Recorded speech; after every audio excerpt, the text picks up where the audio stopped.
Denny. I figured we'd enjoy a little Martin Denny while we, read from Errico Malatesta. Monarchy and Republic. It's from March 21st, 1897, and it reads as such. Responding to the Milan socialists who, throughout this election time, have been repeating what we anarchists have stated and restated, that the workers have very little to gain if there was a republic instead of a monarchy. Italia del Popolo printed in one of its recent issues, quote, that is simply false, and one need only cite the examples of Switzerland, the United States, France, etc., where the workers are evidently better off than in countries where monarchical governments rule, albeit that even their workers do not travel in carriages as their masters do, unquote.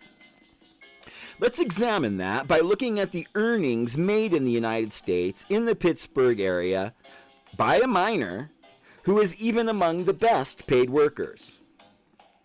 In one day, he might excavate 2.5 tons of coal, which, at the rate of 54 cents a ton, would make his earnings $1.35. Since the free country miners work, on average, only 2.5 days per week, by the end of the month, he will have $13.50, from which $4 is taken for house rent, $1.50 for the gunpowder and oil he requires for his trade, 20 cents for the weighman, and another $1 for the doctor's fee. He is left with the moist tidy sum of little more than $6. On those $6, our Republican worker will have to support himself, his wife, and the rest of his family for a whole month. Unless arithmetic is merely a matter of opinion, these figures should show us with startling clarity that Italy cries, but even America can't laugh.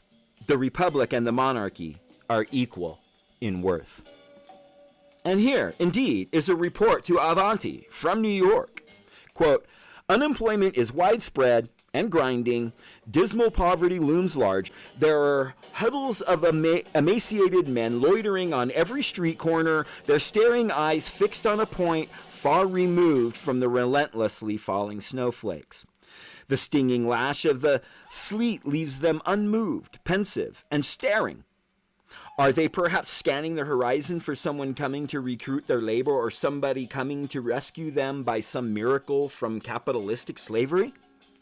Maybe they are thinking of homes from which they stormed, cursing, leaving their wives without clothes, having pawned them, and their children clamoring for bread and warmth, unquote. What do our friends at Italia del Popolo say to that?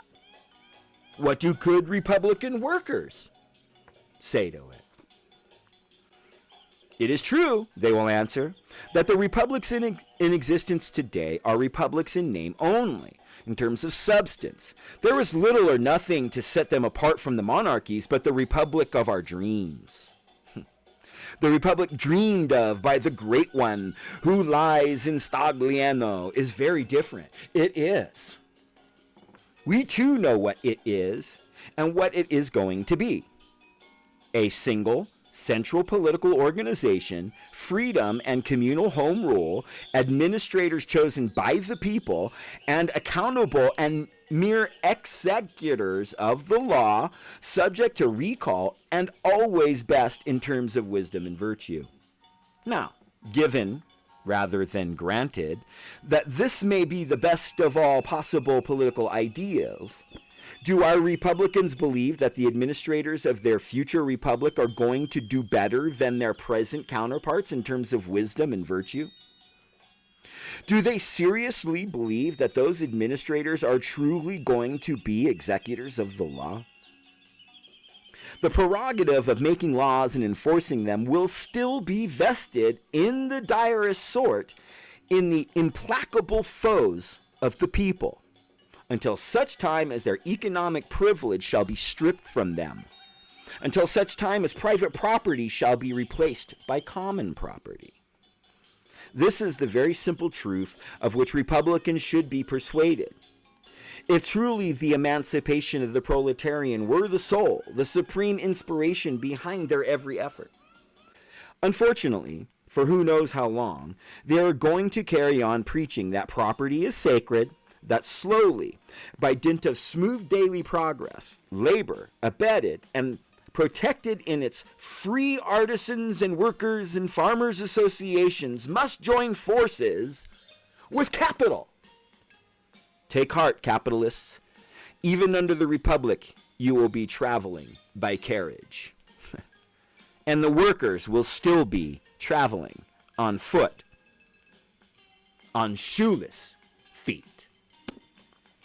Fuck, that's so good. There's a couple things that stand out. Well, first I should point out that clearly when he's talking about Republicans, he's not talking about what we know, like the Republican Party. Representative politics, right? What we have in America, a representative democracy. We don't have a direct democracy. One could argue we don't really even have democracy. I mean, we pick our representatives, okay? But they're still free to go and do, to vote and choose how they wish. But that's what he means when he talks about Republicans, okay? So Democrats in America would clearly fit under what he's describing as Republican. Okay, so with that said, you know, the other thing that stood out to me was that the Republicans are saying, okay, no, we're better than the monarchies. But the problem is we haven't achieved our full purist version of the Republic, which, let's be clear, this all relates back to Plato's Republic, this three-rung social stratification. And I'm not going to get into that deeply, but it at the top is this hierarchy, this class that's going to make the decisions for us and represent supposedly the needs of the people, which is dubious at best. But these contemporaneous to Malatesta, the Republicans of the time, the bourgeois politicians of the time, those that engage in electoral political processes, like, say, progressives today, they're saying, hey, man, the reason that we haven't seen it manifest in a true freedom and emancipation for the people and for the poor is because we haven't achieved the purest form of it yet. And the reason I highlight that, and I think that's so interesting, is because that is the right-wing talking point about capitalism. Like, oh, no, you don't understand. This isn't real free market. If we had this true free market capitalism, then all this other utopia, fucking capitalism's great shit would happen. And we've never had that thing.